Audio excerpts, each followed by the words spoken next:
Welcome to my channel, where every mystery sharpens the mind, every case tests your instincts, and every clue brings us closer to the truth. In today's case, we join Hercule Poirot as he investigates a puzzle not written in letters, not whispered in conversation, nor hidden in plain sight.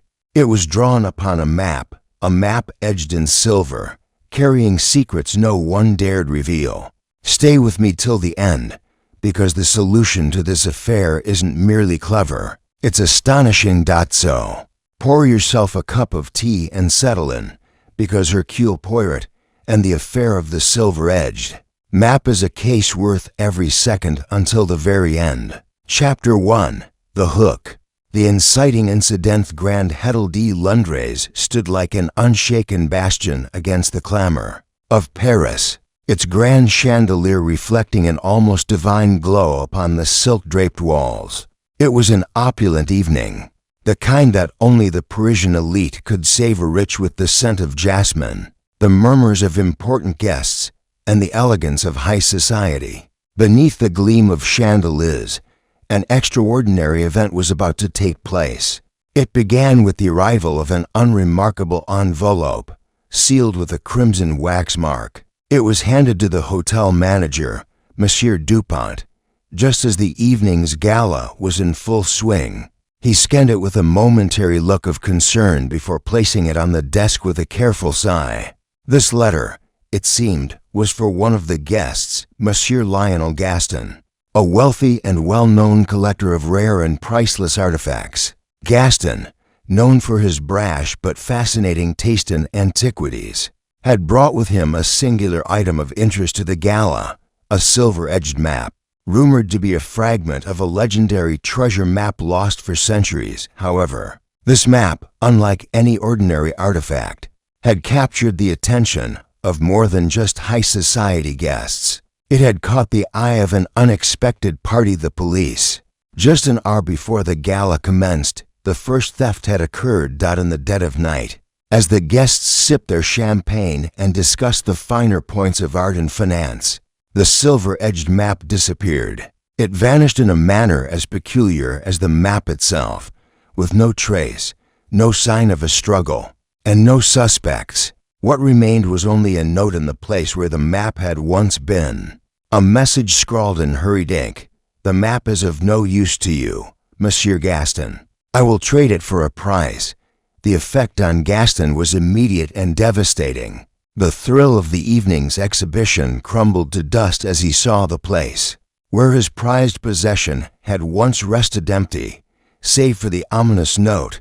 Guests began to stir. Whispers of the map's mysterious disappearance trickled from table to table, spreading like wildfire. Was it an elaborate hoax, a publicity stunt, or was something more sinister at play? And yet, it wasn't just the theft that puzzled those involved, it was the very nature of the map itself. No one in the room knew what it led to, but each person was aware of the one thing they did not want: the truth. The map could be connected to vast wealth, hidden riches, or long-forgotten power.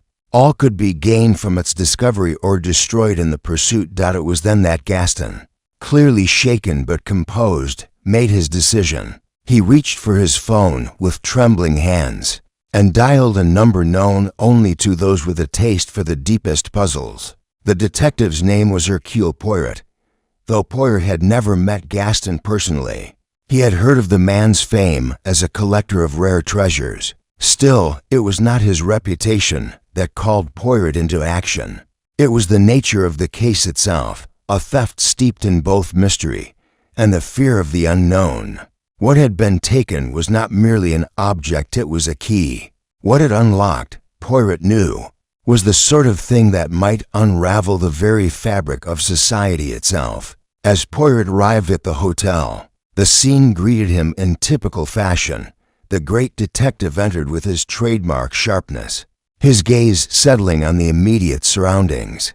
With a gesture of his hand, he made it clear that he would require full access to the room, its contents, and most importantly, its people. Without a word, the hotel manager escorted him to the scene of the crime, inside the grand ballroom. Poirot began his inspection. His eyes narrowed upon seeing the distinct place where the map had been. His trained mind immediately went to work, examining the space for any clue that might escape the untrained eye. A chair slightly ajar, a tablecloth that had been moved with slight haste, a glass left half drunk.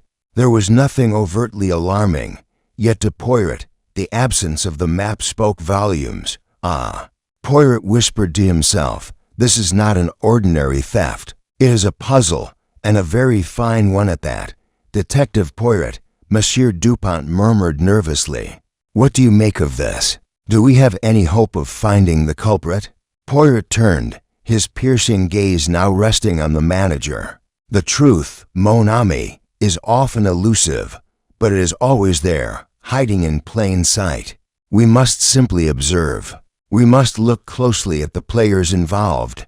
And so, as Poirot surveyed the room and took in the subtle details others might overlook, he knew something the others did not. A new game had begun, a game of shadows and secrets, and Poirot had already begun to decipher the rules. Chapter 2. The First Closed Room. Once a scene of grandeur and sophistication, now felt like an eerie void. The hum of the crowd, which had once filled the grand ballroom with laughter and polite chatter, had dulled into an uncomfortable silence. Poirot's sharp eyes swept over the space once again, his mind processing every detail. "Dupont," Poirot said in his usual calm, authoritative manner, "the theft has occurred under the most curious of circumstances. But it is not the absence of the map that troubles me most. It is the manner in which it has disappeared." The hotel manager's eyes darted nervously as Poirot's gaze sharpened. "What do you mean, M. Poirot? The map gone, vanished? How could anyone explain such a thing?" Poirot motioned towards the elegant table where the map had once rested, its absence now a stark reminder of the mystery at hand. "A theft such as this, Monsieur Dupont, is no ordinary crime. I am not concerned with the mere disappearance of an object. I am concerned with what was left behind, or rather, what was not." As Dupont stared at him, Poirot turned his attention back to the scene. He approached the table, crouching to inspect the space where the map had been. His gloved fingers brushed against the delicate fabric of the tablecloth, and his sharp eyes caught a small detail that everyone else had missed. There on the edge of the table was a barely noticeable scratch, a faint, jagged mark as if something had been hastily dragged across the surface. "A clue?" Dupont ventured, leaning in to peer at it. Poirot nodded, a small smile playing at his lips. "Indeed, mon ami, someone was in a hurry. But it is not just this mark that is important. No, it is the position of the glass beside it." He pointed toward a crystal glass half emptied and resting on the corner of the table. The glass was positioned in a peculiar way, slightly tilted, as if it had been knocked over in a moment of agitation. Poirot stood up slowly, considering the evidence. Who drank from this glass? And why was it left here? A sudden realization struck him, and his sharp gaze swept the room, focusing on the faces of the people gathered. There were many guests here tonight, but only a handful had been near the map. His mind worked quickly as he mentally categorized each person. Gaston, the owner of the map, of course. He was the prime suspect. But Poirot had learned long ago to trust his instincts rather than jumping to conclusions. Turning to Dupont, Poirot asked, "Who was present in the room at the time of the theft?" Dupont appeared nervous. "Well, Monsieur Gaston, naturally, and a few select guests. There was Madame Clemens, the widow of the late General Roque. Then there was Mademoiselle Margot, an artist of some renown, and Monsieur Leclerc, an antique dealer from Lyon. A peculiar bunch, to say the least." Poirot's eyes glinted. "And where were these people during the gala?" Dupont paused for a moment, clearly uncomfortable. Madame Clemens was speaking with M. Leclerc near the grand staircase. Mademoiselle Margot was standing by the balcony, admiring the view. Monsieur Gaston was near the far end of the room, conversing with a few other guests. Poirot's gaze turned back to the table. Did anyone leave the room in the time between the unveiling of the map and the discovery of its disappearance? Dupont hesitated. Yes, I believe Monsieur Gaston did leave the room for a brief moment. He went outside for some fresh air. He did not mention anything about the map. At that time, Poirot's expression softened ever so slightly, but his mind was already racing. A man who cannot control his emotions is often a man with something to hide. But let us not jump to conclusions just yet.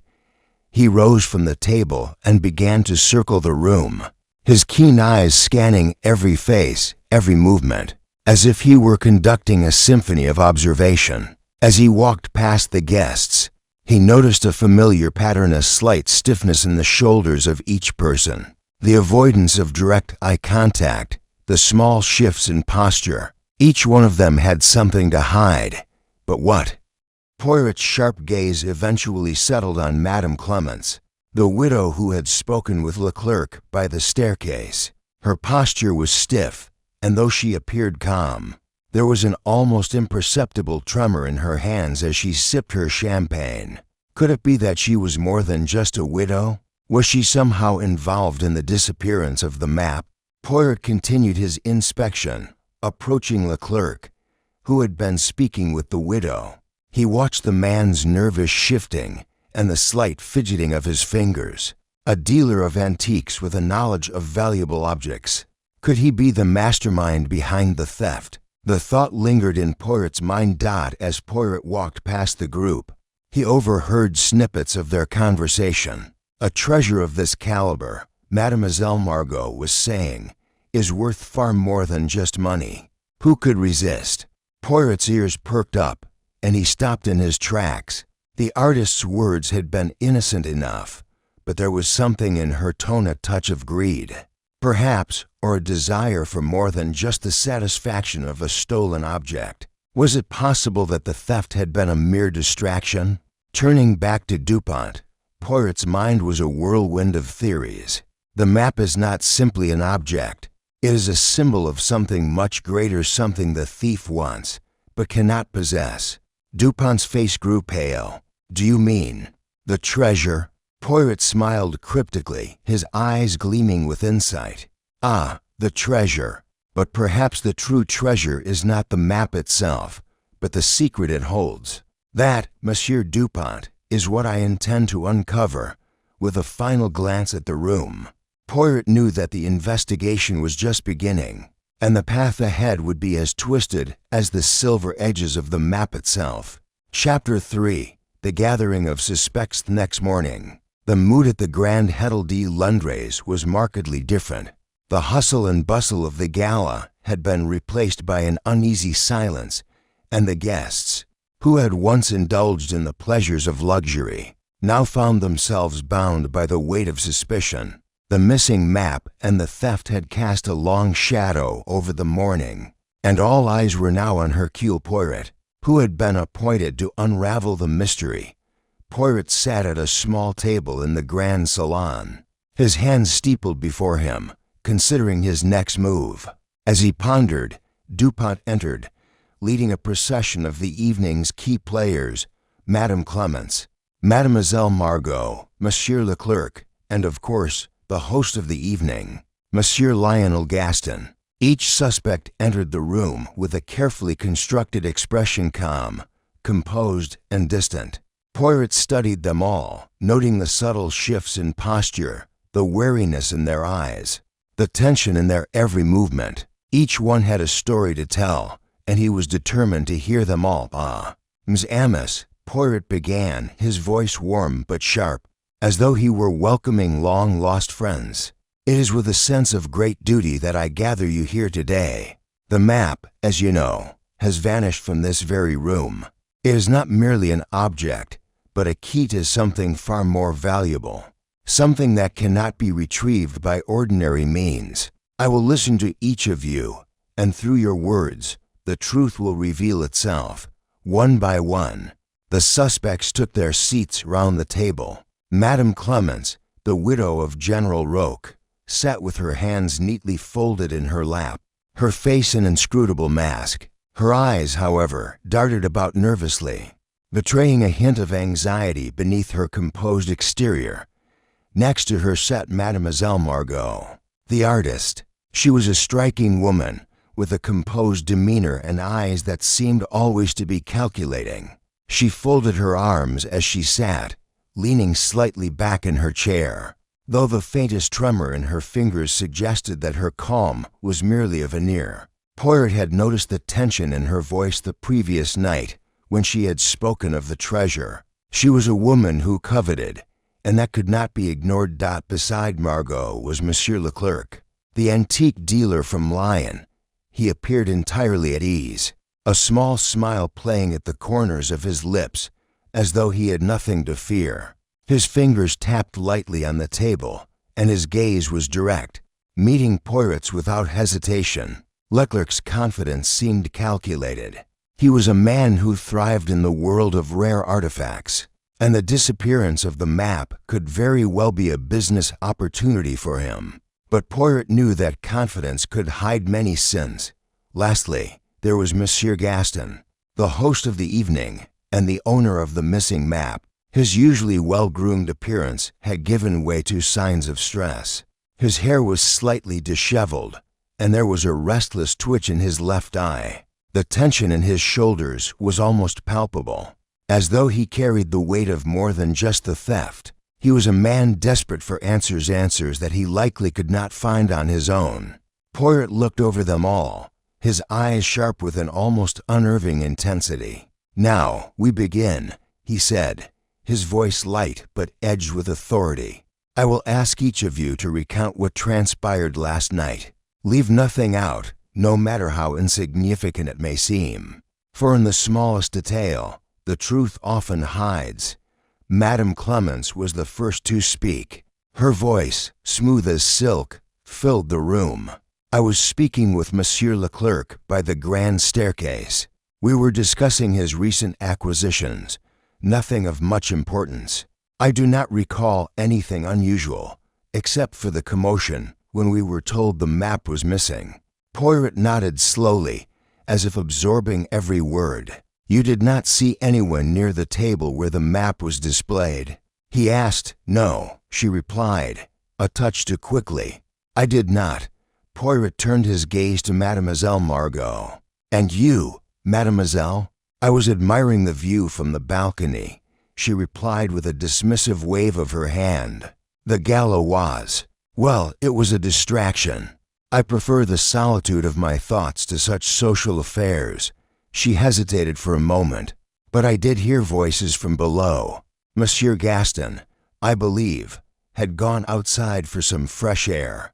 Poirot's eyes flicked toward Gaston, but he did not speak yet. Instead, he turned to Leclerc, whose face remained as unreadable as ever. "And you, Monsieur Leclerc?" "I was speaking with Madame Clemence," he said smoothly, his voice calm. "We were discussing her late husband's collection of artifacts. I had no reason to approach the map. Why would I? I am not interested in such things." Poirot raised an eyebrow. "Not interested, you say? Yet you, Monsieur Leclerc, are a dealer in antiques. A man of your profession must always be interested in rare treasures." Leclerc smiled, though it did not reach his eyes. "One must know when to pursue and when to walk away. I had no need for that map. My business is far more conventional." Poirot's gaze shifted back to Gaston. The man's discomfort was growing more apparent with each passing second. His voice trembled slightly as he spoke. He cleared his throat. "I did step outside for a moment. Yes, but I never saw anything. I came back to find the map gone, just as the others did." Poirot's eyes narrowed. "And did you notice anyone else leaving the room?"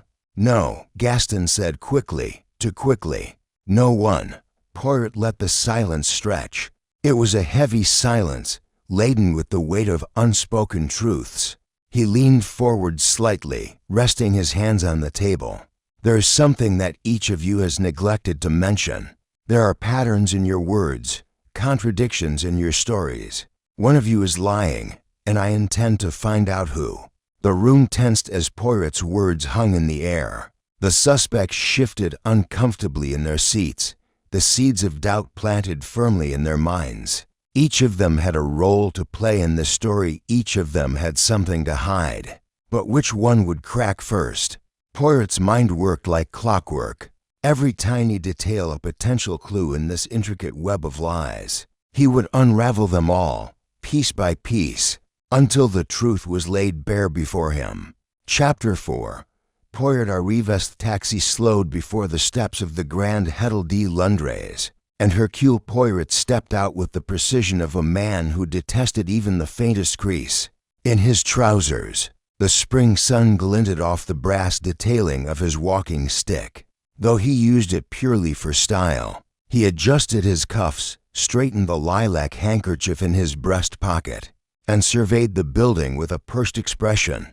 "Charmant," he murmured to himself, "and yet, I suspect inside, someone has behaved in a most uncharming manner inside the Grand Salon." The suspects had retreated to their rooms or the adjoining tea-room, leaving behind only a faint murmur of unease.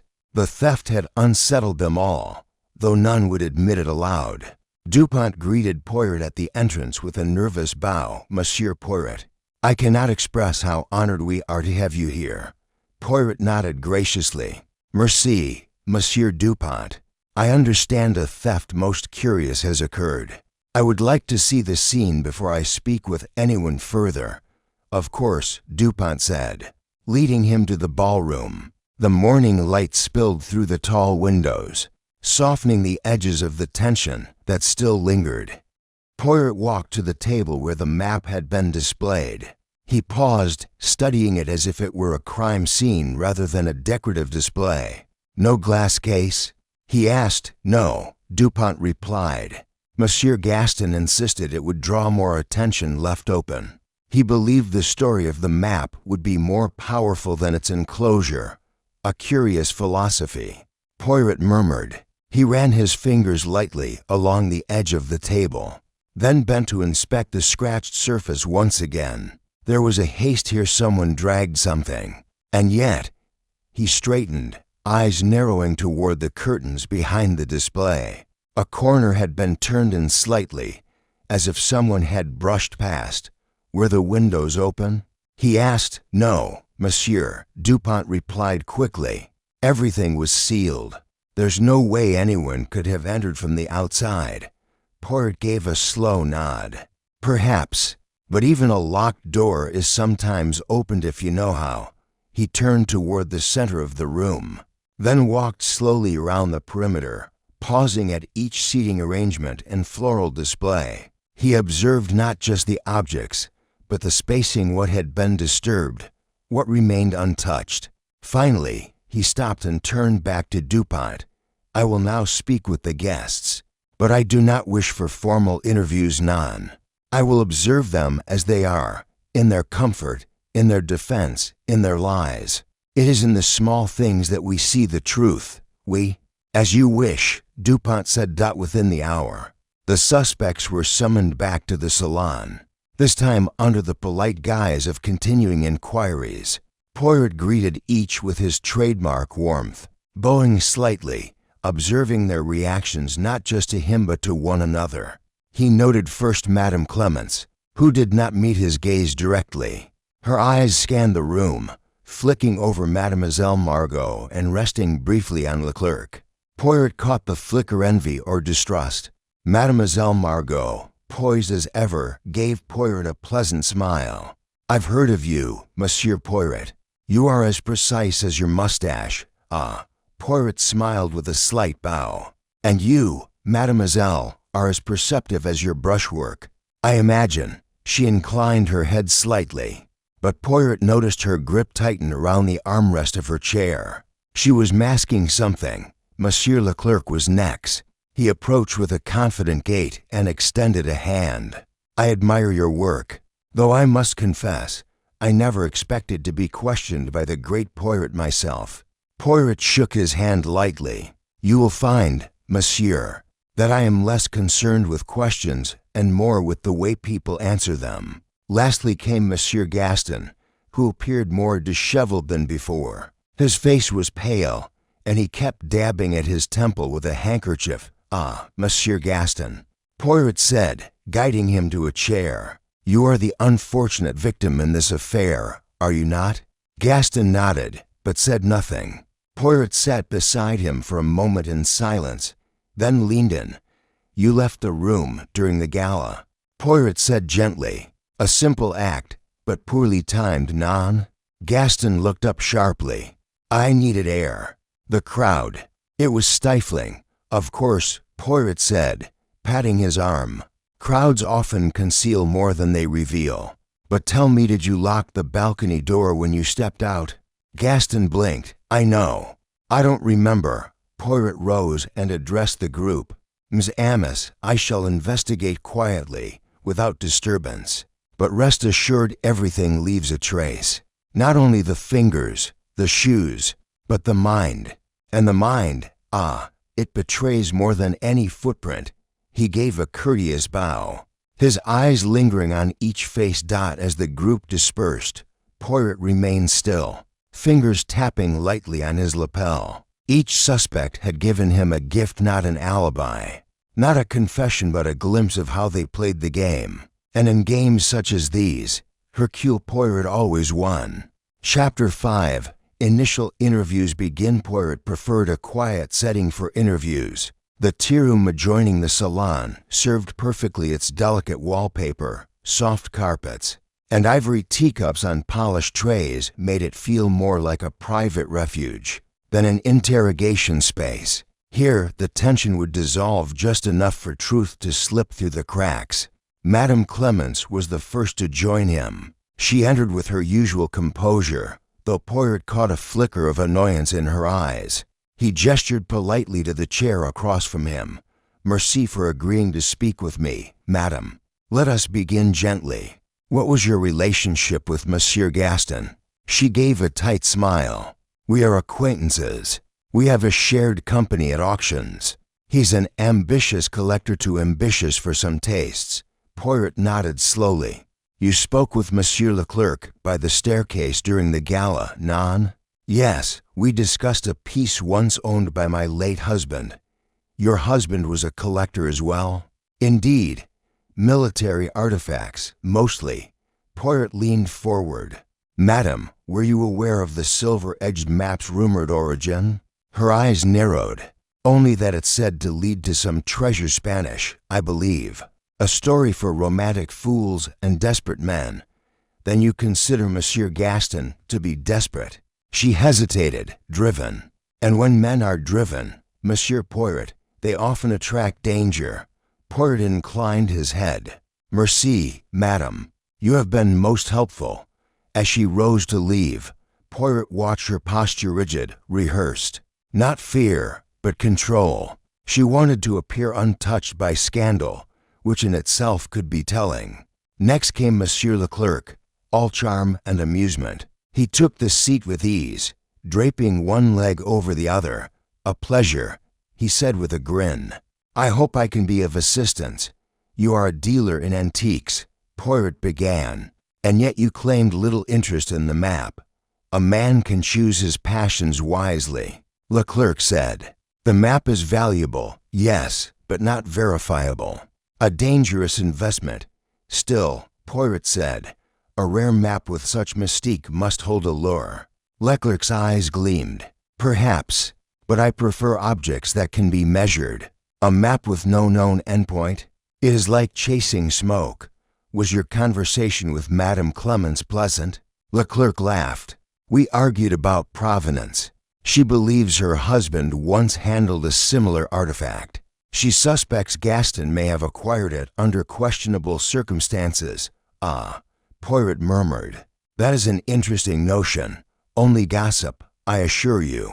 Poirot let him go without further pressing. Leclerc's confidence bordered on arrogance, but it seemed genuine for now. Mademoiselle Margot arrived next, holding a cigarette in one hand, though she did not light it. She sat like a sculpture, elegant, unmoving. "I dislike formal questions," she said flatly. They encourage lies. Then we shall converse." Poirot replied with a smile. "Tell me what drew you to the gala." She shrugged. "Curiosity. The art world is slow these days. A treasure map at a hotel gala? It sounded absurd. You viewed it." "Briefly.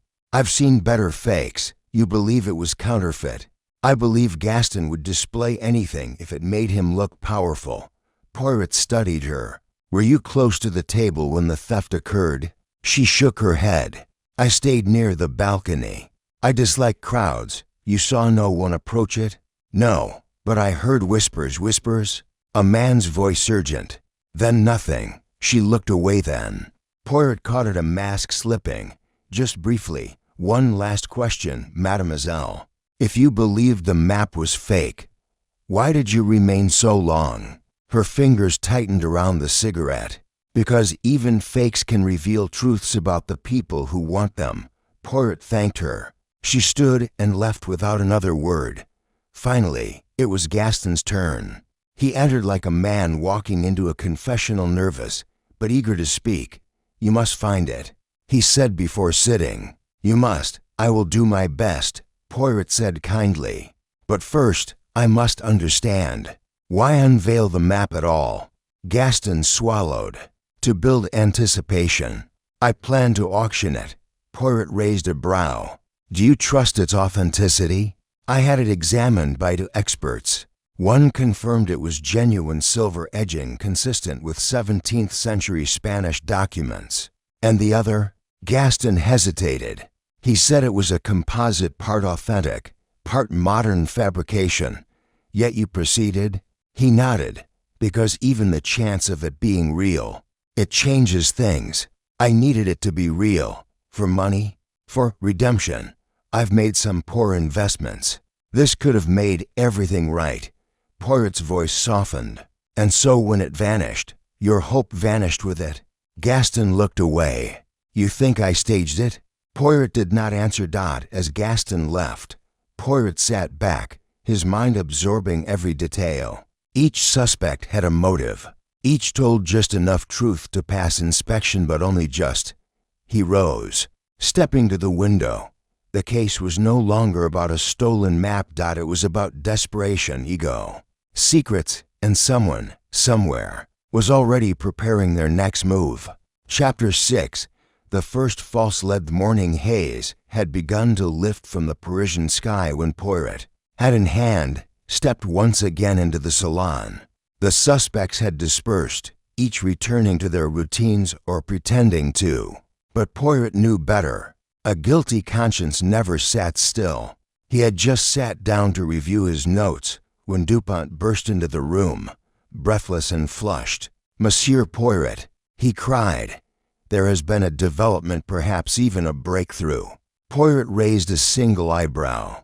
"A breakthrough, you say?" "Please, Monsieur Dupont, calm yourself and begin from the beginning. Order and method, always." Dupont took a deep breath. "One of the chambermaids discovered something unusual in Monsieur Leclerc's suite, hidden beneath the cushion of a reading chair. This." He produced a small item from his jacket pocket, wrapped delicately in a white cloth. Poirot took it carefully and unwrapped it to reveal a folded paper sealed with an unfamiliar symbol. A wax crest in the shape of a compass rose.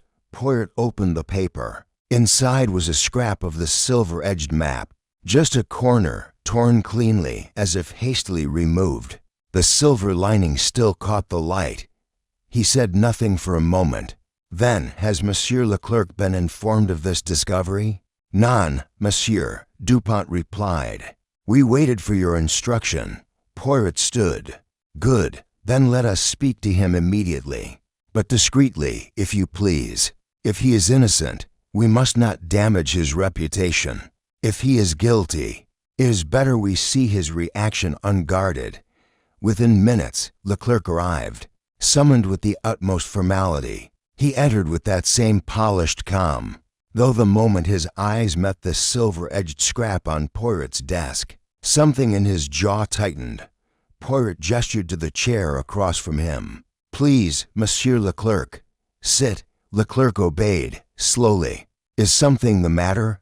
Poirot tapped the corner of the map lightly. This was found beneath the cushion in your suite. Can you explain it? Leclerc leaned forward, eyes narrowing. I most certainly cannot. That whatever that is does not belong to me. No. Poirot asked quietly. And yet, it was found in your private quarters. Leclerc scoffed. Then someone put it there.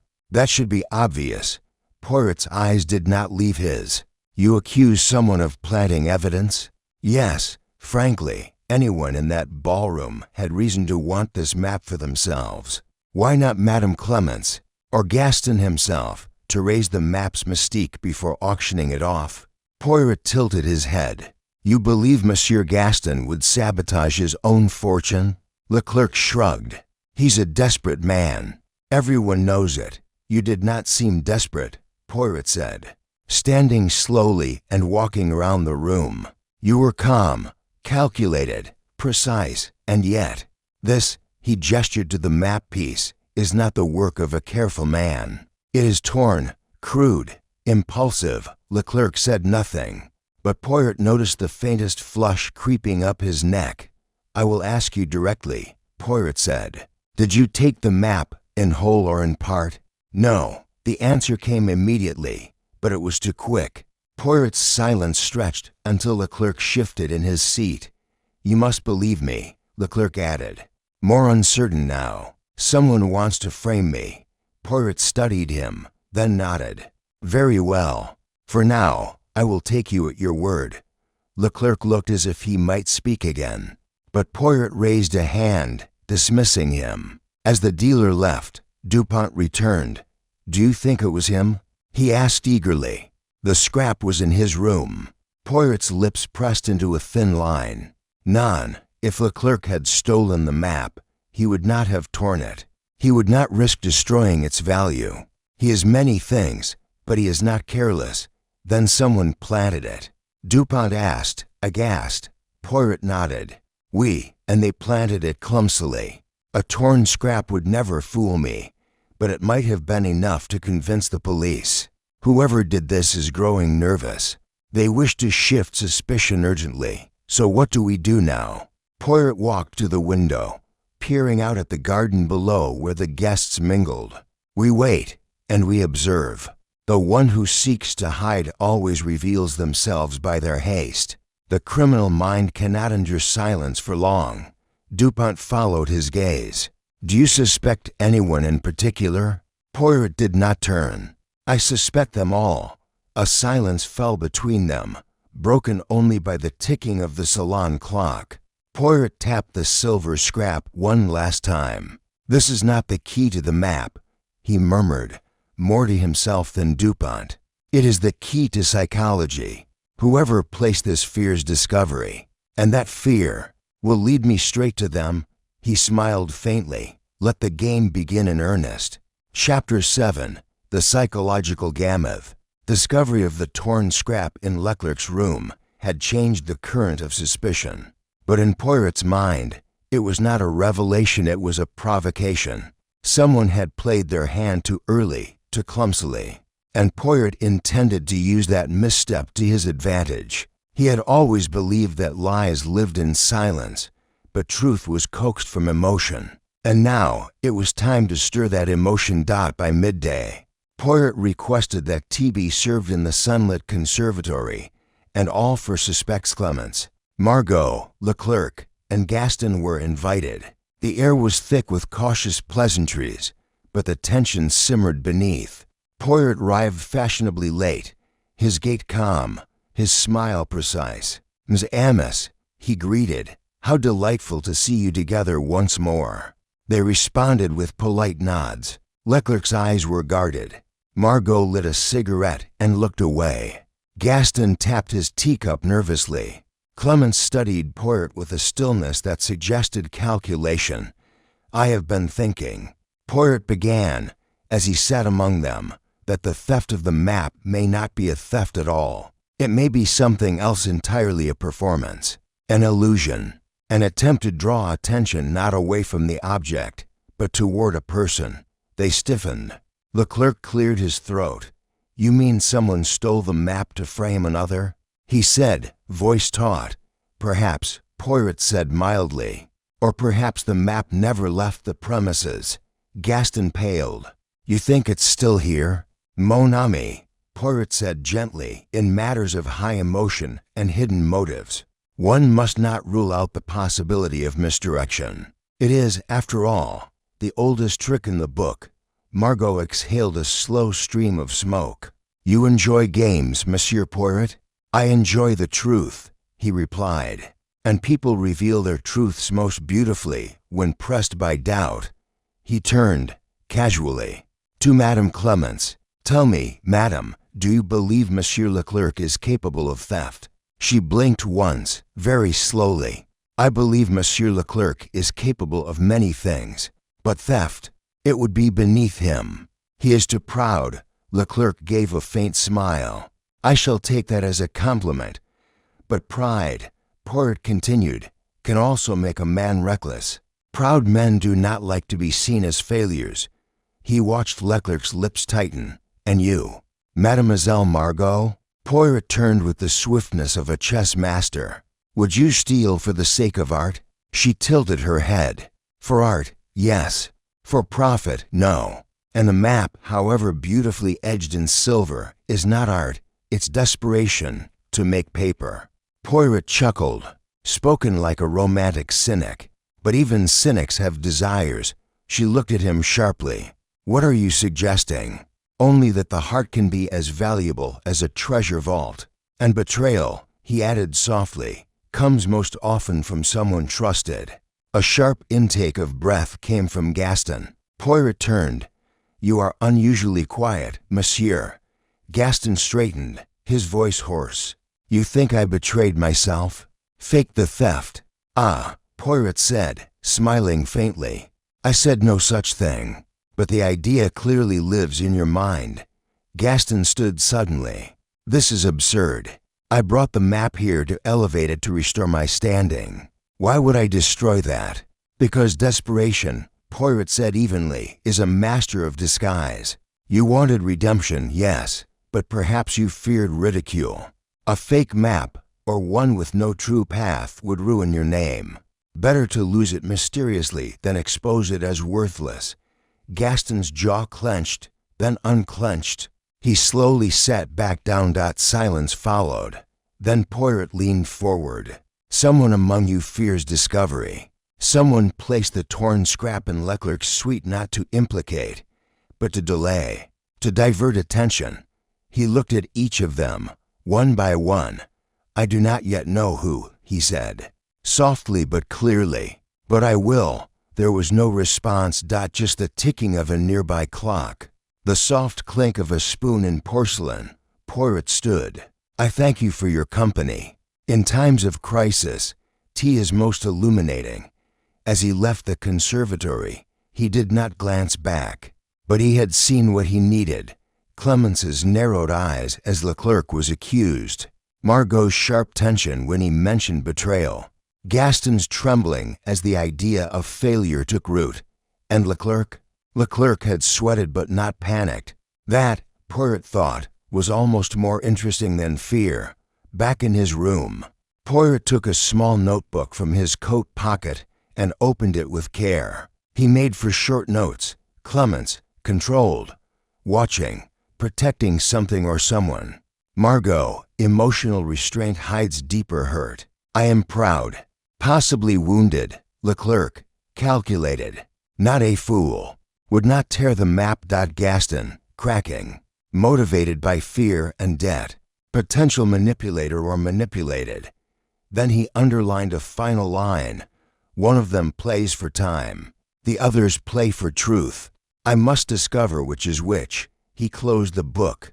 The psychological game had begun in earnest. And Hercule Poirot never lost. Chapter 8.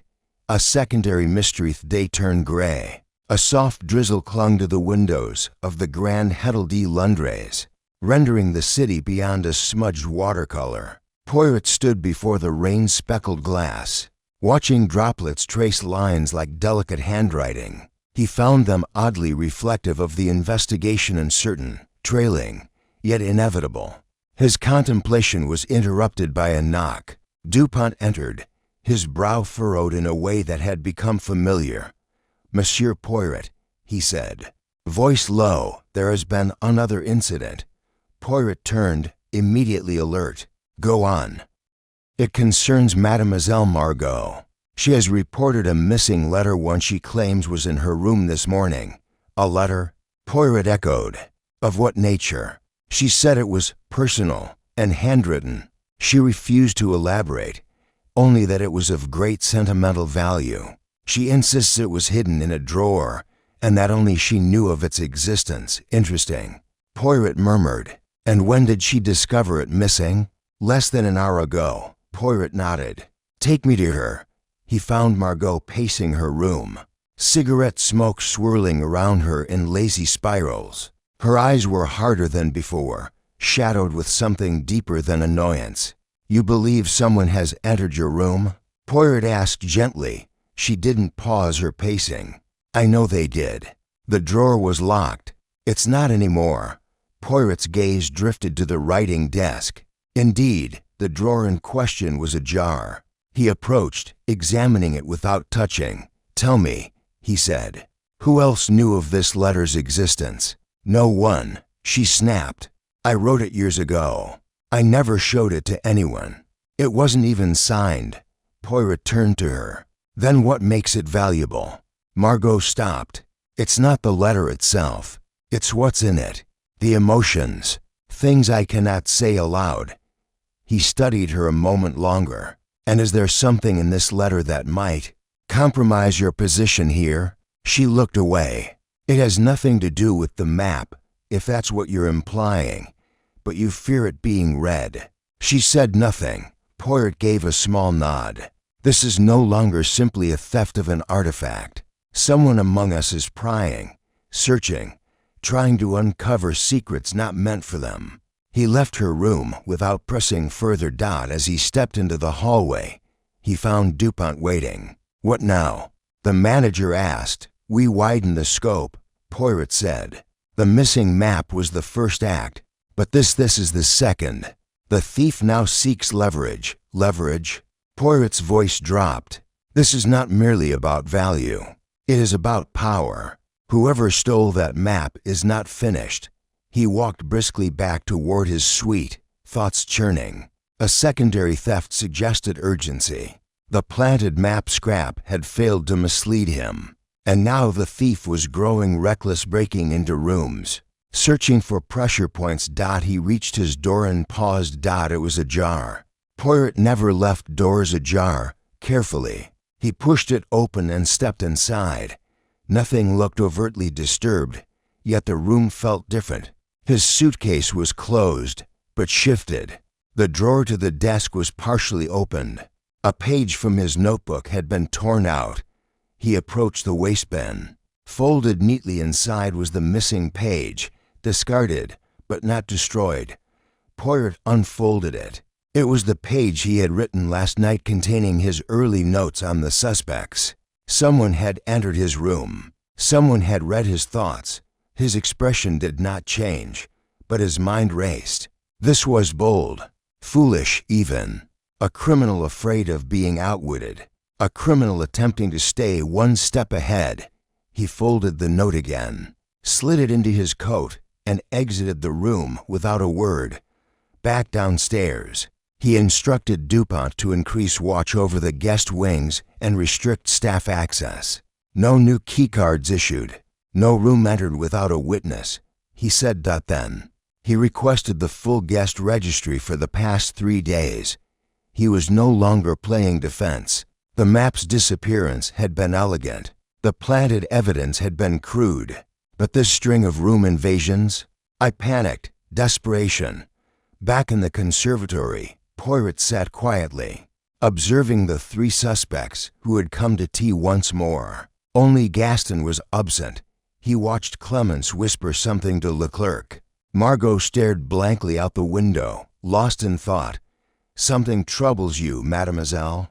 he asked gently. She blinked, turning toward him. "Everything troubles me, even the things you once thought buried." Her eyes met his, and something flickered in them. Poirot rose. "Pardon me. I must check on Monsieur Gaston." He found Gaston in his room, pacing, his hair disheveled. "You are not well," Poirot said. Gaston stopped. "Someone's playing games. My safe, I found it unlocked. Nothing's missing, but someone's been in here." Poirot's face remained calm. "Do you believe it was the same person who stole the map?" Gaston's voice dropped. "I think someone wants to destroy me." Poirot, slowly. Poirot stared at him. "Not destroyed. Corner. Someone is applying pressure.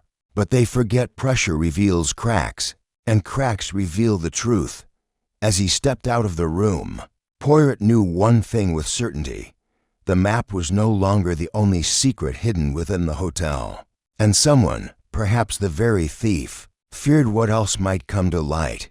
Chapter 9.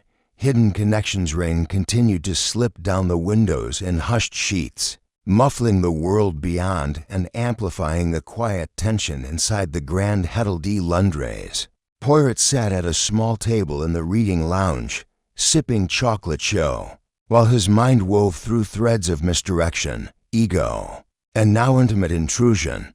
The second theft had changed everything.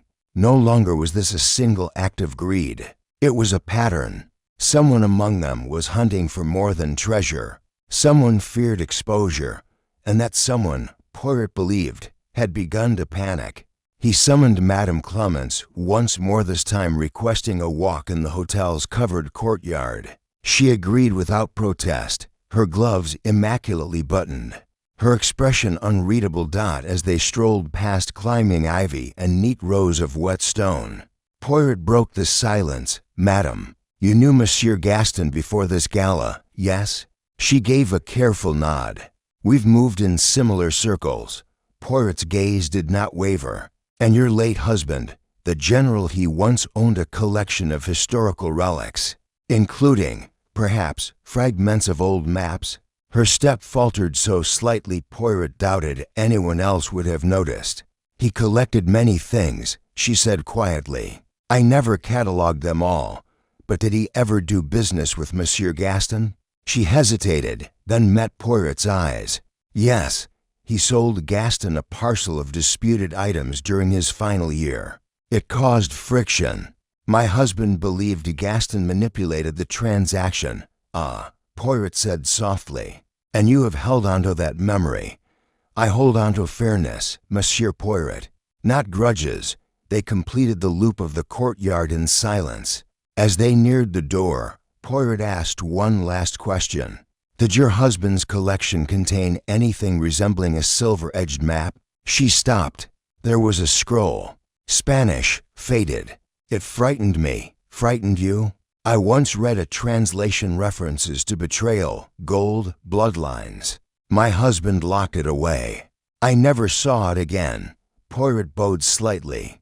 "Merci, madame. You have been most gracious." She turned without a word and disappeared into the hotel. Back in his suite, Poirot opened his notebook. The story of the scroll was new. It meant Gaston may not have discovered the map on his own. He may have acquired it through deceit or worse. There was a knock at the door. To his surprise, it was Margot. She entered quickly, closing the door behind her, lips drawn tight. "I've remembered something," she said without preamble. "It might be nothing." Poirot gestured for her to sit. "Please, mademoiselle. I saw Clemence and Gaston speaking in hushed tones the day before the gala."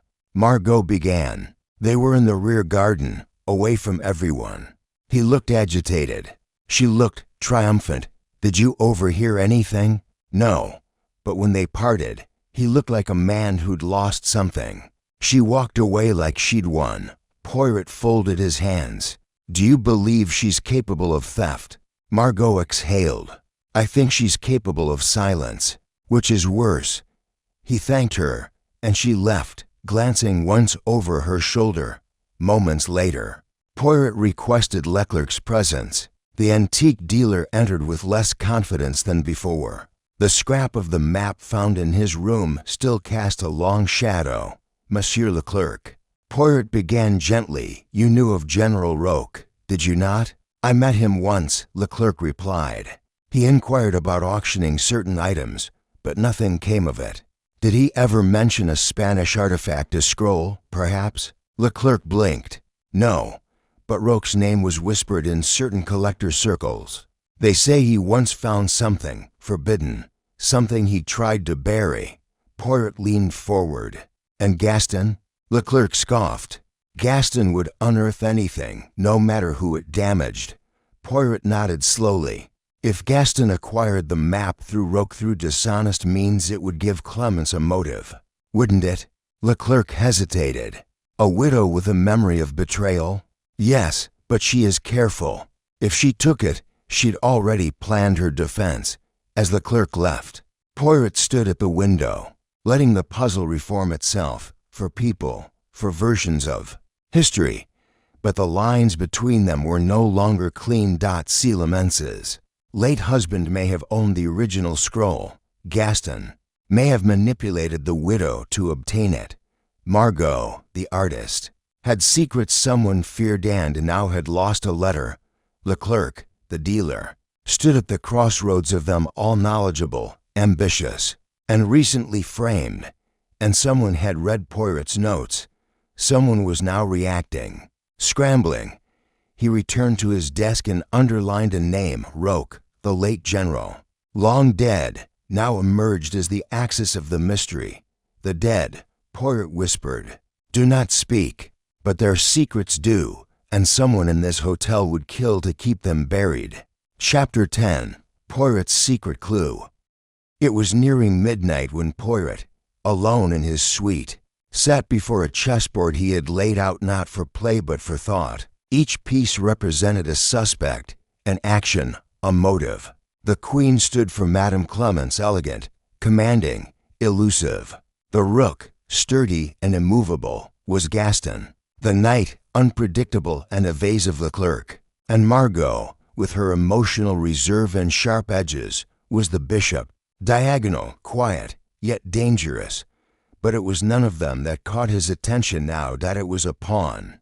He reached into his inner coat pocket and retrieved something he had not yet revealed to anyone. A small, crumpled piece of paper he had found tucked into the back of the hotel's library bookshelf. Earlier that evening, it was folded tightly and stained with what appeared to be tea or possibly something stronger. But the handwriting was clear, hurried, and deliberate. He never knew it was fake. She let him believe it until the end.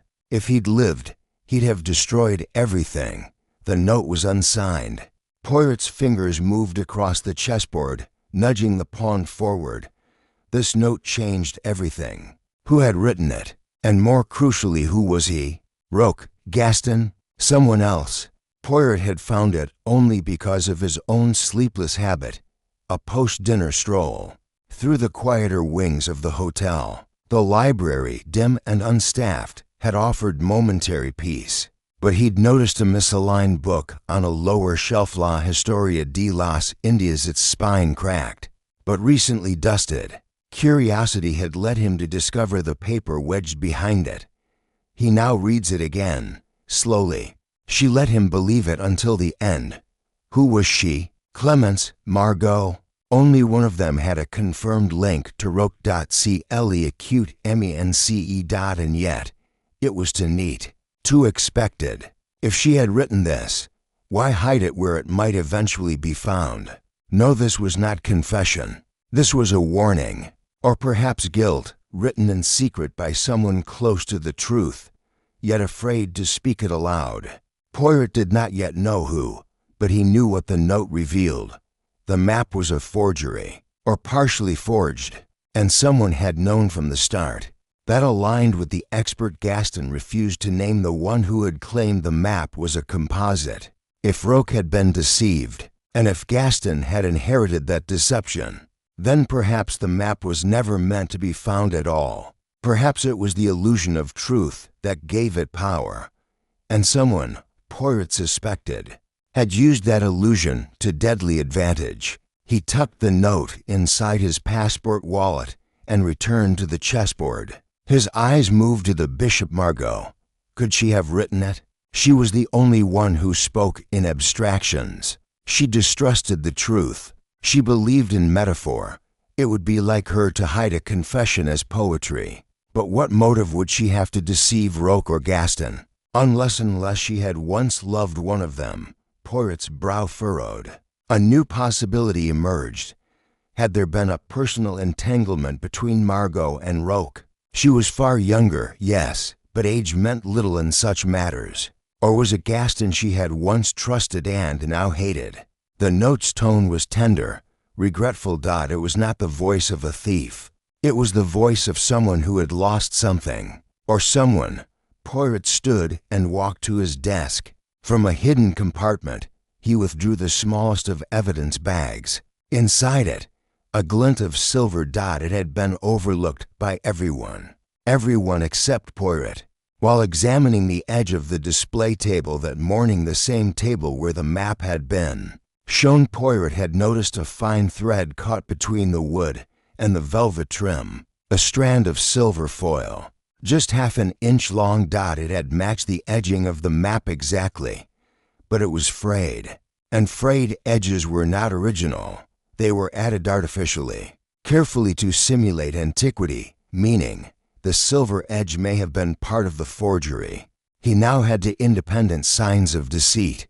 One, handwritten. One, physical. And still, he had not said a word to the suspects. To speak too soon would only drive them deeper into lies. Poirot's eyes settled again on the note. She let him believe it until the end. Not told, not convinced. It implied silence, a passive lie that, too, pointed to Clemence, but Margot's missing letter still nagged at him. It had disappeared right after the planted clue in Leclerc's room had failed. Perhaps the thief feared the letter contained a memory, a reference to the forgery, or worse, to their role in it. He glanced at his watch.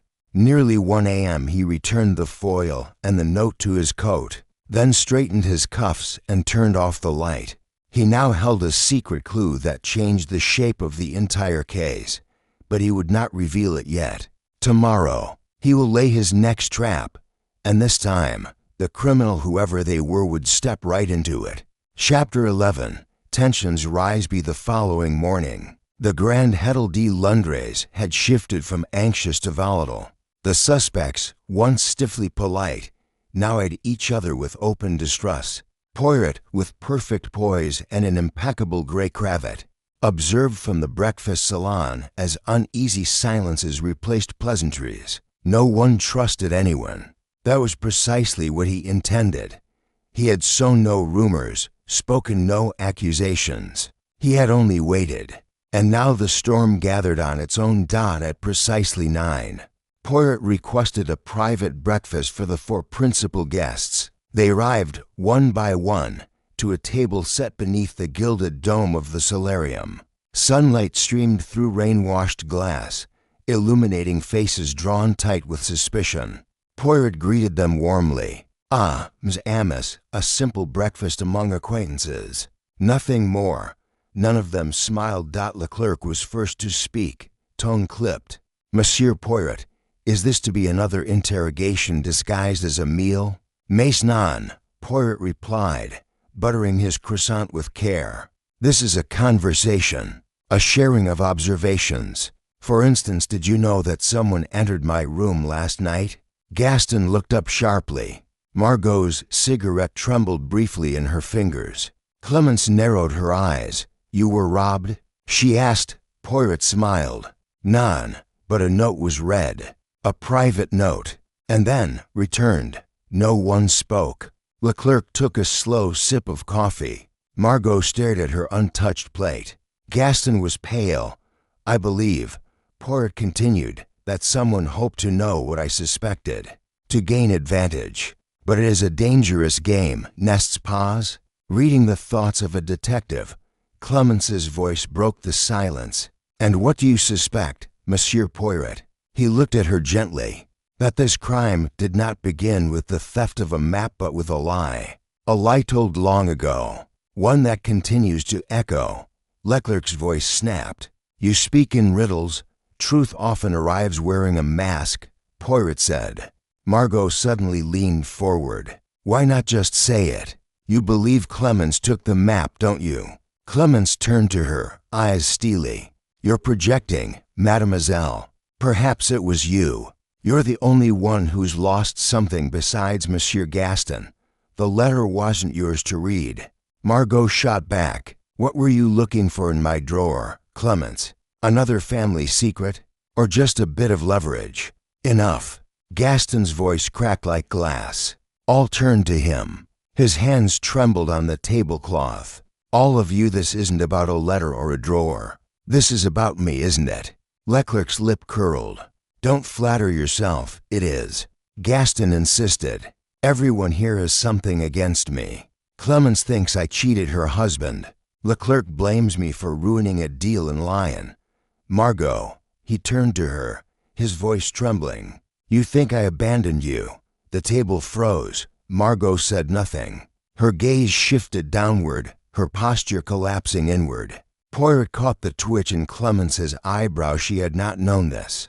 So you admit there was something between you, Clemens said coldly. Gaston let out a bitter laugh. Yes, years ago. A mistake, or so I thought. Until the letter vanished. Margot finally looked up, voice low. It wasn't the affair that broke me. It was the way you used me. To get to Roque. To get the map. Gaston blinked, stunned. That's not true, isn't it? She said, each word a stone. I was painting Roque's portrait. You knew it. You flattered me. You knew he trusted me. That I had access. Gaston tried to speak, failed, then looked away. Poirot placed his napkin carefully on the table. And now we begin to see. Clemens's tone was glacial. You manipulated my husband's trust, seduced his portraitist, acquired a forged relic, and now pretend to be the victim. Gaston stood suddenly, fists clenched. You all think I'm a fraud, but I didn't steal that map. I wanted it real more than anyone. I needed it to be real. Poirot rose slowly. And that desperation, Monsieur Gaston, made you vulnerable. Someone knew you would never question its authenticity. Leclerc snorted. Because questioning it would reveal the truth. The treasure doesn't exist. Only the illusion. Silence fell. Poirot looked around the table. Now you see, Ms. Amos, why this crime is layered. It is not about gold or parchment. It is about betrayal. Personal, professional, intimate. That is why the thief's identity remains hidden. Because to unmask them is to unravel much more than theft. Margot's voice was barely a whisper. What happens next? Poirot offered her a kind smile. Now, I watch and wait. The guilty will move again because they must. He gathered his gloves and cane. One more thing, he said as he turned. The one who framed Leclerc, who stole the letter, who crept into my room. They will soon try something bolder, because they know I am close. And with that, Poirot left them in silence. The room, once filled with accusations, now simmered with dread. The endgame had begun, and Hercule Poirot held the board. Chapter 12. The confrontation that afternoon. As the skies began to clear and sunlight pierced through the wet glass of the salon windows, Hercule Poirot prepared his next move not with spectacle, but with precision. He did not summon the suspects. He did not send notes. He simply positioned himself in the lounge where he knew they would pass, and waited. It was Leclerc who arrived first. He walked in stiffly, his usual confident rhythm replaced with something more cautious. Poirot motioned to the seat opposite him with a cordial smile. Would you sit, monsieur? I believe we have not yet spoken of your early life. Tell me, how did you come to the world of rare objects? Leclerc hesitated, clearly thrown by the sudden shift from accusation to curiosity. But he obliged, sitting slowly. I was born near Avignon. My father restored antique furniture. I began as an apprentice. Then I started selling small objects, books, coins. Ah, Poirot nodded. So you learned to detect value not from books, but from touch. Leclerc's eyes narrowed. You're suggesting I recognized the map's fraud? I suggest, Poirot said gently, that you recognized the moment someone else did. Leclerc flinched. Poirot pressed. Last night, someone read my notes. I believe you know who. But more importantly, monsieur, I believe you have seen something no one else noticed. Leclerc looked away. Even if I had, I would not speak of it here. Of course, Poirot said, rising. Then perhaps we will speak later. In private.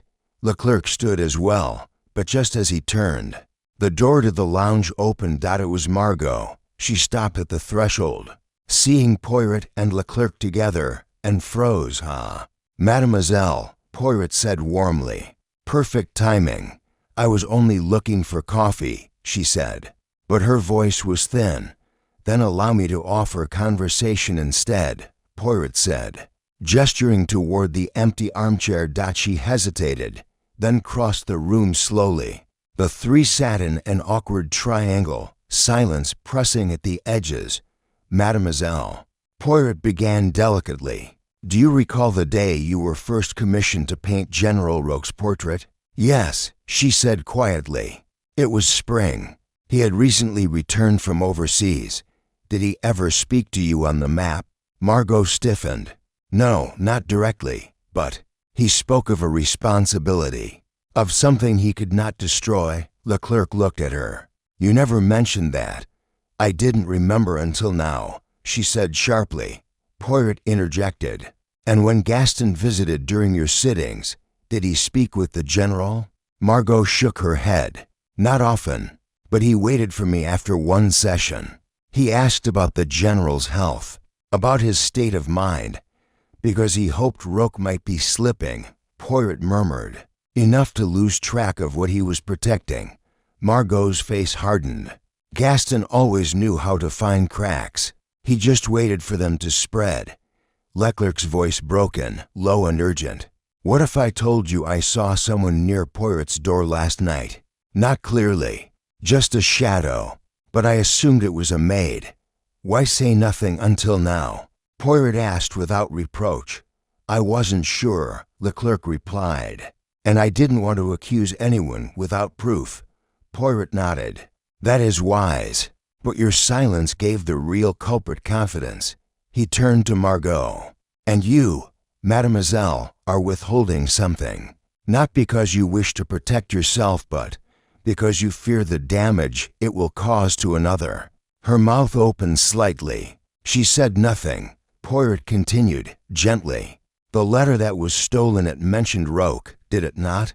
A long pause. Then, yes, she whispered. It was about him, about what he gave me, not the map. No, she said. Something else, a note, written the day before he died. He gave it to me because he said I would know when to use it. Do you still have it? Margot shook her head. I hid it in the back of a book. Then someone took it. Poirot nodded solemnly. And the contents? She swallowed. He said the map was incomplete. Deliberately. He altered it, removed a segment.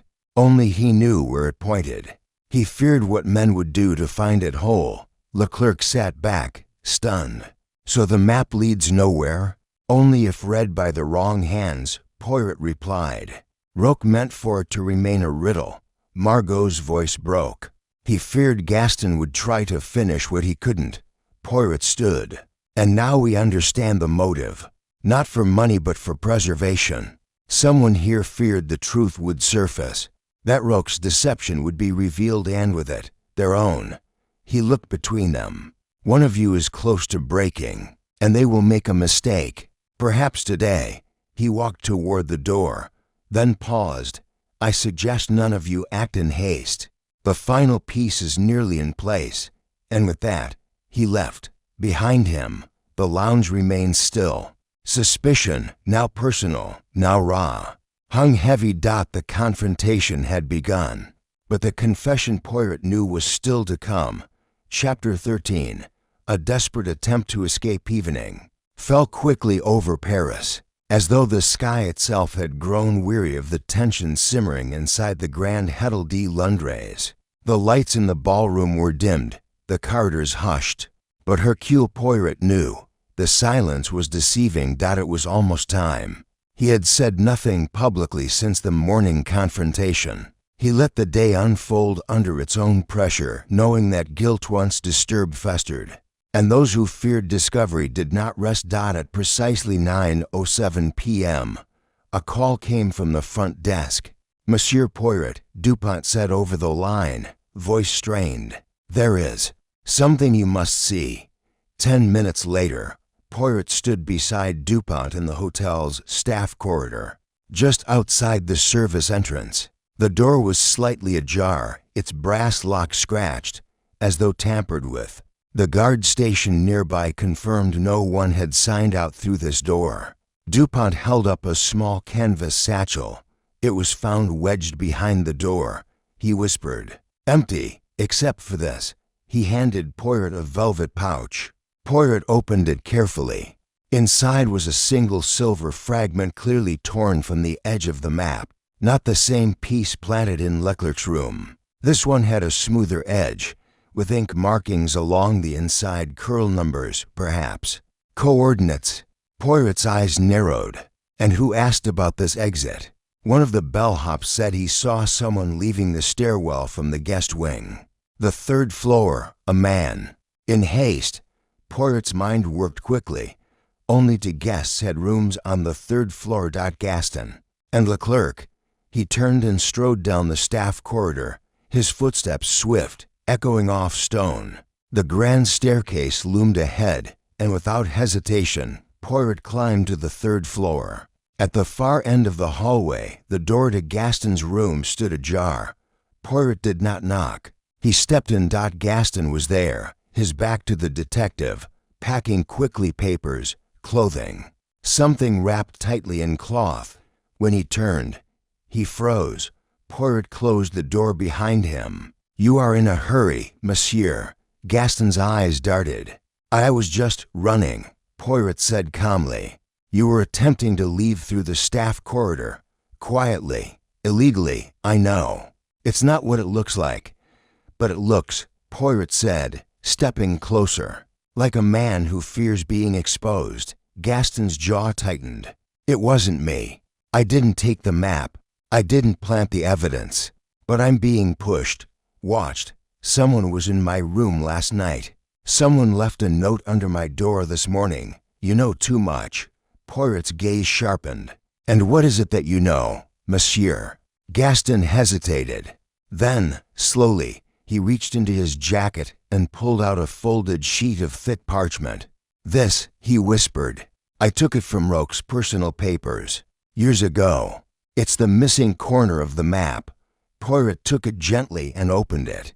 The silver edging matched.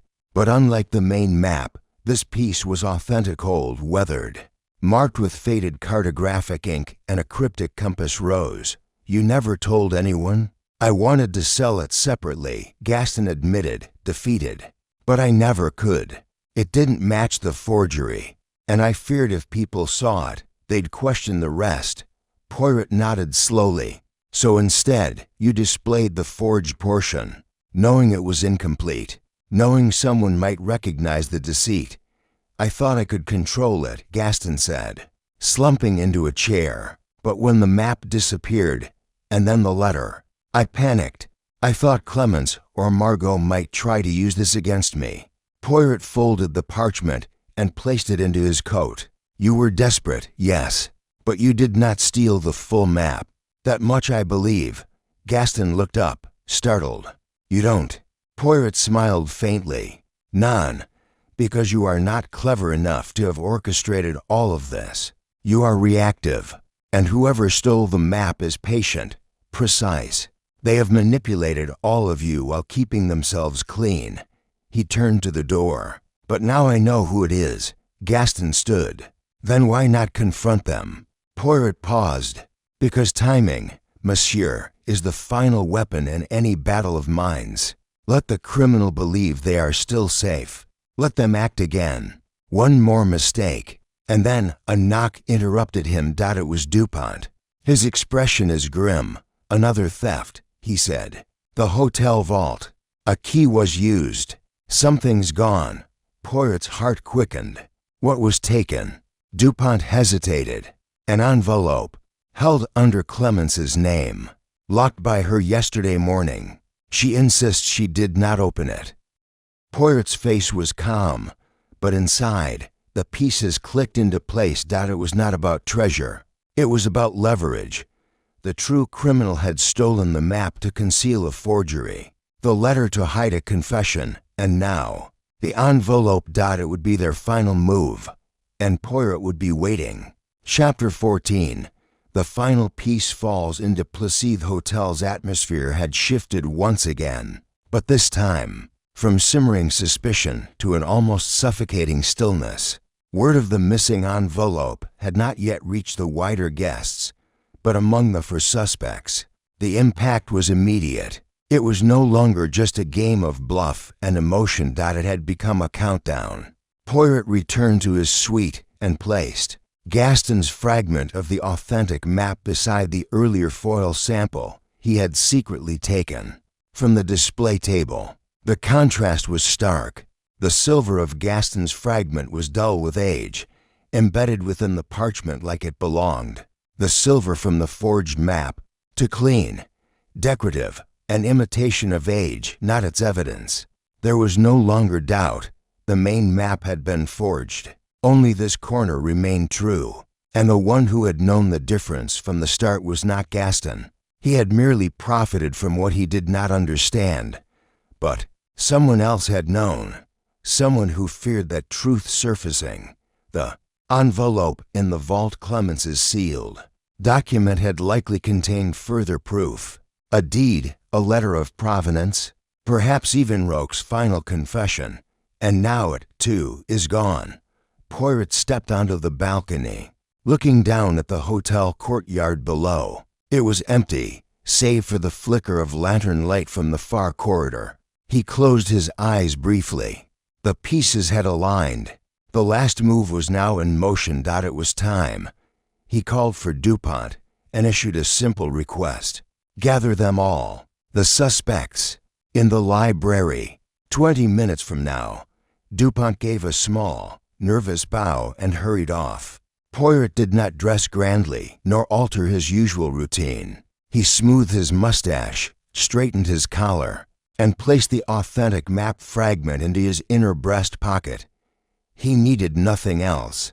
At precisely 9:20, Poirot entered the library. All four suspects were waiting.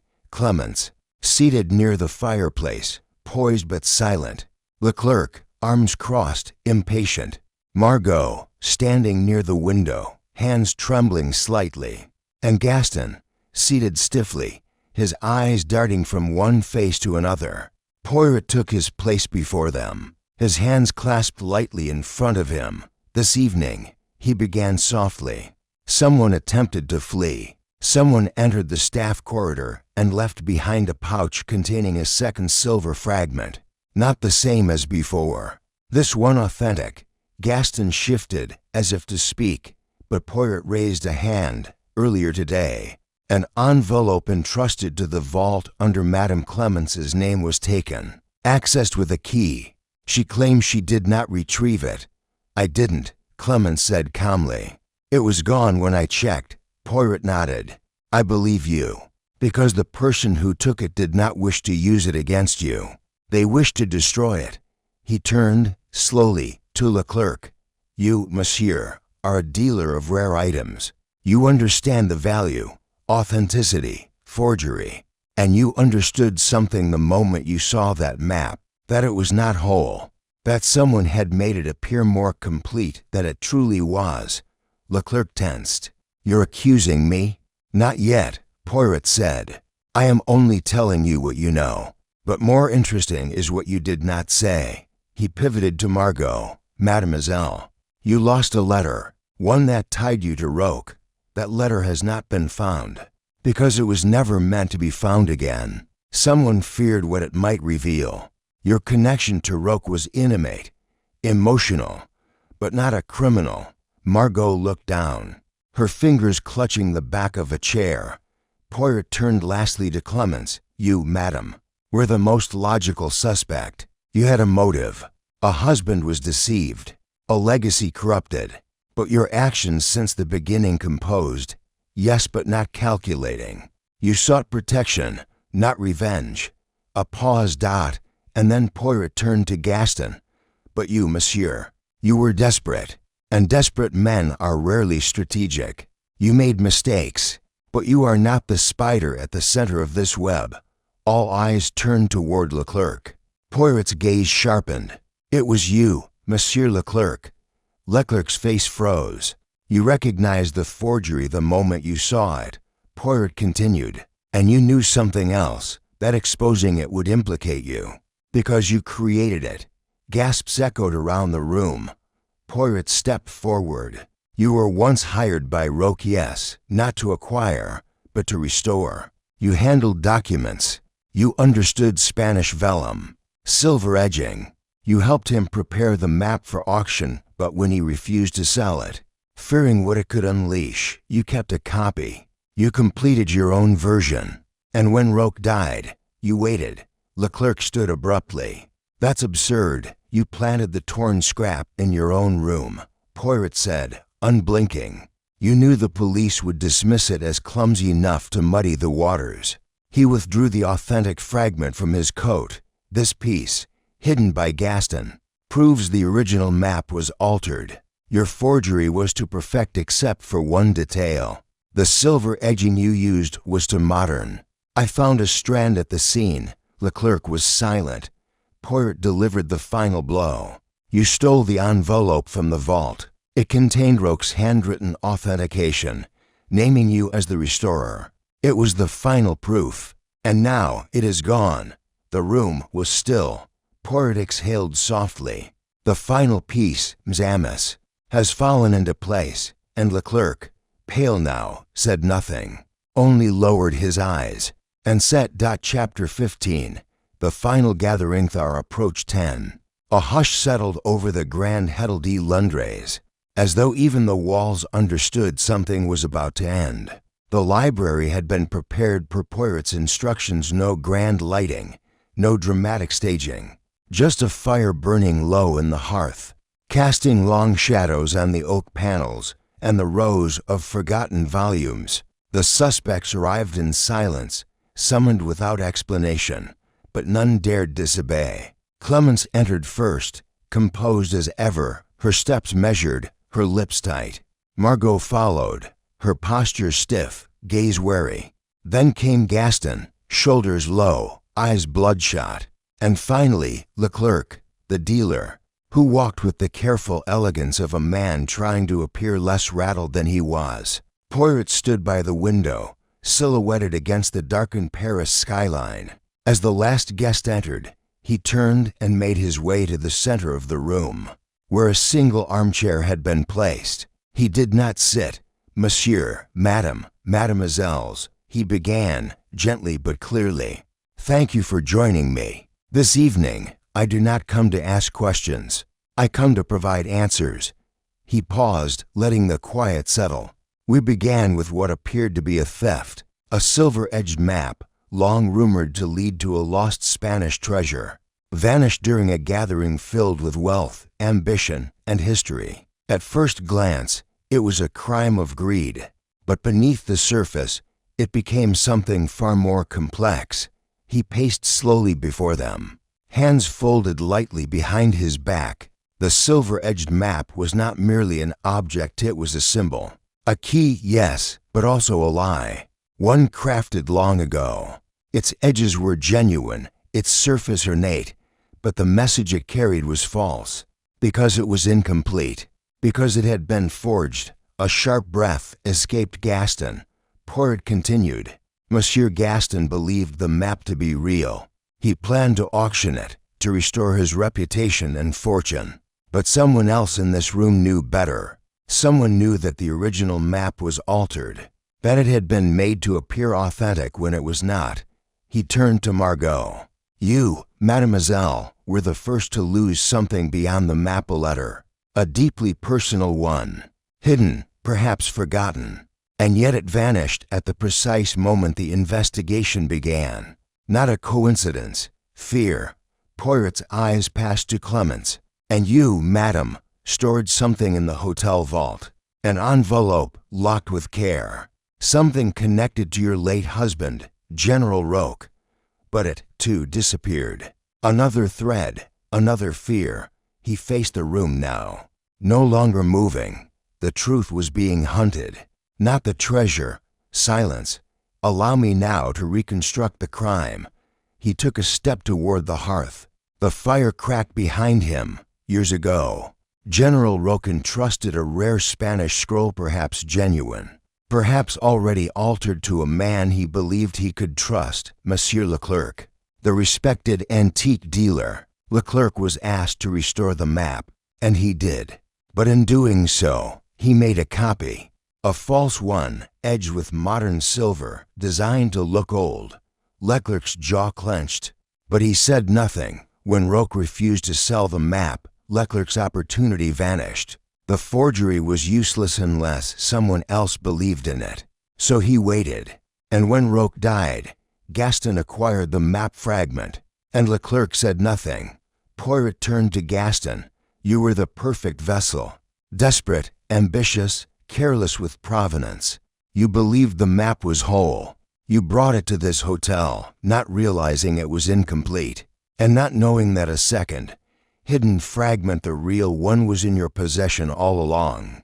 Poirot reached into his coat and produced the small piece Gaston had handed over the night before. He held it up. This, the true corner, does not match the rest of the map.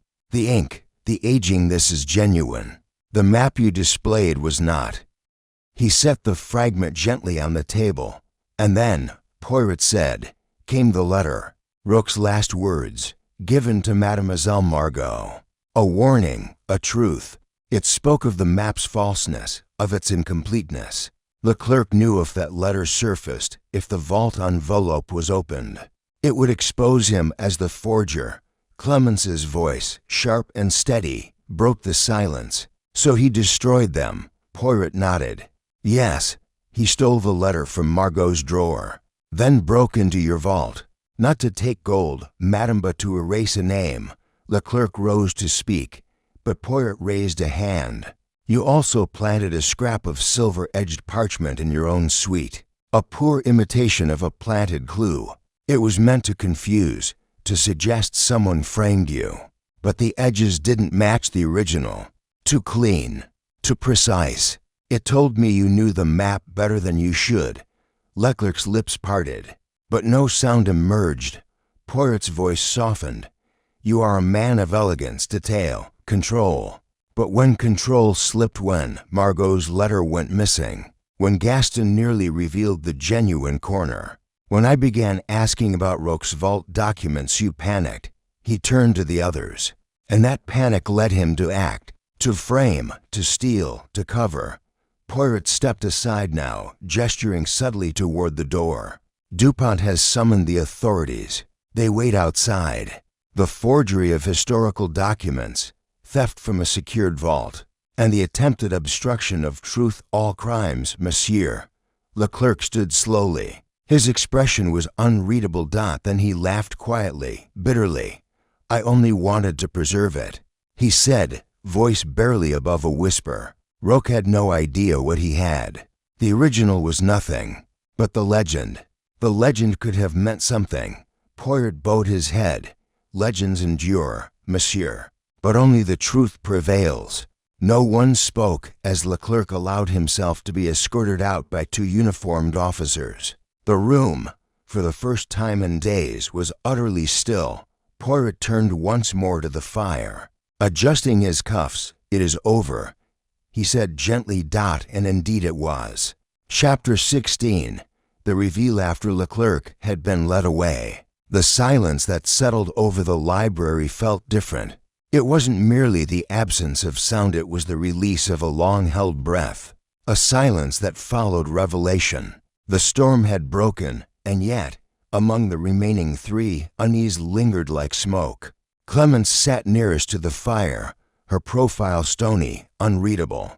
Gaston, visibly trembling, clasped his hands tightly in his lap, staring at the patterned rug as if it might open a portal to escape. Margot remained standing, one hand against the window pane, her reflection fractured by raindrops that now began to trickle once again down the glass. Poirot remained in the center of the room, his poise unshaken. He had not moved for several moments, but now, with a quiet breath, he stepped forward, folding his hands behind his back. "You are perhaps wondering," he said gently, "how it all came together. And why did I not accuse Monsieur Leclerc sooner?" Gaston looked up, his eyes tired, wary. "You knew all along?" Poirot shook his head. "None, I suspected. But suspicion is not certainty. I required proof, and more importantly, I required understanding. The criminal is often revealed not by the crime itself, but by what he tries to conceal afterward. Leclerc's choices made him known." He gestured to the table where the authentic fragment lay. "You see, I have long known that this," he touched it lightly, "was genuine. The way the parchment curled, the pattern of ink fading, the wear upon the silver, all elements of age no forger could fully replicate. When Gaston presented it, believing it unimportant, I realized it had never been part of the map on display, which meant that the exhibited map was not simply incomplete, it was fabricated." Clemence's eyes narrowed. "Then Leclerc sold Gaston a forgery?" "Worse," Poirot replied. "He never sold it at all. He merely let Gaston believe in its legitimacy, without correcting him. Leclerc knew Gaston would be too eager to verify it carefully, and so he allowed him to parade it as real while planning its removal. Before anyone too discerning came to question it, Margot turned from the window. But why the theft? Why not just vanish with the secret intact?" Poirot regarded her carefully. "Because the danger came from within this room." He walked slowly across the library, his voice soft but clear. "When Margot's letter went missing, I suspected it was no ordinary theft. The content of that Letteroak's confession. His doubt in the map's origins posed the greatest threat to the illusion Leclerc had so carefully maintained. Once the letter vanished, the theft of the vault envelope became inevitable. Whatever Roque had locked away, documentation, receipts, names, would have destroyed Leclerc's reputation completely. Clemence spoke again, her voice a shade sharper. "And yet, you allowed him to continue, even when he planted the silver scrap in his own suite." Poirot offered a small smile. "Because he thought he was ahead, and men who believe they are winning always expose themselves. It is in their nature." He glanced at Gaston, who looked more like a deflated man than a villain. "You, monsieur, are guilty only of foolishness. You desired prestige so badly you allowed your instincts to be silenced. You ignored the inconsistencies, the absence of provenance. You even disregarded your own private doubts." Gaston spoke, his voice hollow. "I didn't want to believe it wasn't real." "Ah," Poirot said. "But belief must never be purchased at the cost of truth, and the price you paid was trust, yours and others." He turned to Clemence now, his tone altering slightly. "And you, madam, had every reason to suspect Gaston. He wronged your husband's legacy, but you did not act on revenge. You acted on dignity. You protected Roque's sealed document because you believed correctly that it would defend his memory. And for that, I respect you." Clemence, who had said little throughout the evening, now spoke in a voice calm and slow. "I kept that envelope for years. I never opened it.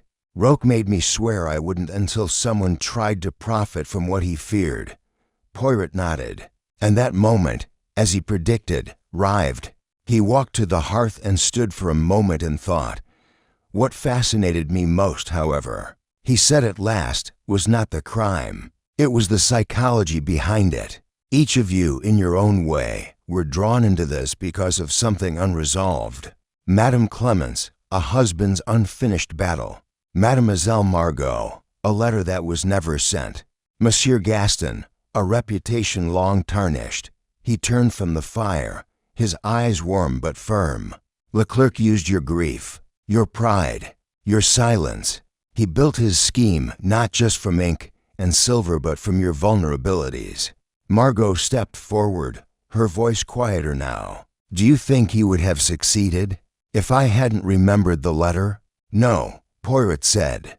He had already failed, because deep down, he feared his own forgery. That is why he never dared profit directly from it. He left it in your hands, hoping others would carry the risk. A knock at the door interrupted them. Dupont entered with a gentle bow. Monsieur Poirot, the authorities have taken Leclerc into custody. The original documents have been secured. Trisbine, Poirot said. Dupont turned to leave, then paused. There's a carriage waiting for you if you wish to depart tonight. Poirot smiled faintly. No, I will stay until morning. I never like to leave a puzzle half solved. When Dupont exited, Poirot turned back to the group. There is one final matter. The original map fragment will be returned to the Roque estate, where it belongs. As for the forged map, it will be surrendered to the authorities. And the legenda, that will live on, as legends do, romantic, unfinished, infinitely more valuable in rumor than in fact. He looked at each of them once more. I hope you will remember this, Mzamas, that truth, while often buried, always rises, and those who build upon lies will, sooner or later, find themselves buried beneath them. With that, Poirot inclined his head and made his way toward the library doors. The three guests remained in silence behind him, each consumed by their own reflections outside. The rain had stopped. And with the final truth uncovered, the silver-edged mystery was, at last, laid to rest. Chapter 17. Outcome and justice. The following morning dawned cool and clean, as if Paris itself had been rinsed by the rain. The spires of the city glistened faintly in the sunlight, their edges softened by lingering mist. Within the Grand Hôtel de Londres, the grand corridors were unusually quiet. The guests who had once lingered over pastries and coffee in the salon now avoided eye contact, sensing that something had passed through the hotel, something sharp and irreversible. Hercule Poirot descended to the ground floor precisely at 8 o'clock. He was dressed immaculately, as always, his cane tapping softly along the marble floor. The hotel staff nodded to him with quiet reverence. A scandal had erupted under their gilded roof, and though most did not understand the full breadth of it, they knew it had been Poirot who restored the calm. He entered the conservatory, where a modest breakfast had been laid out per his request: strong black coffee, warm brioche, and a dish of sliced oranges. But before he could begin, a quiet voice interrupted his solitude. May I? It was Clemence. Poirot stood and gestured politely. But of course, madam. She sat with practiced grace, her hands folded neatly over a thin envelope. She said nothing at first, only placed it gently on the table between them. Poirot eyed it with mild curiosity. Another letter? Her expression did not soften. Roque's, the one he left for me, not the one in the vault. A private one. Poirot waited. Cle acute MENC continued. I read it again this morning. It made me think. You were right, his fear wasn't of gold or legacy. It was what men become when given the illusion of power. Even he, even my husband, was tempted. Poirot said nothing, only listened. Cle acute MENCE slid the envelope toward him. I want you to have it, not for evidence, for understanding. Poirot took it, but did not open it. Merci, madame. You honor me. I don't need to keep his secrets anymore, she said, standing. I only want them to rest. As she left, Poirot placed the envelope gently into his coat pocket. Not long after, Margot arrived alone, without summons. She wore a long black coat and carried a small sketchbook beneath her arm. I hope I'm not intruding, she said, her voice softer than he'd yet heard it.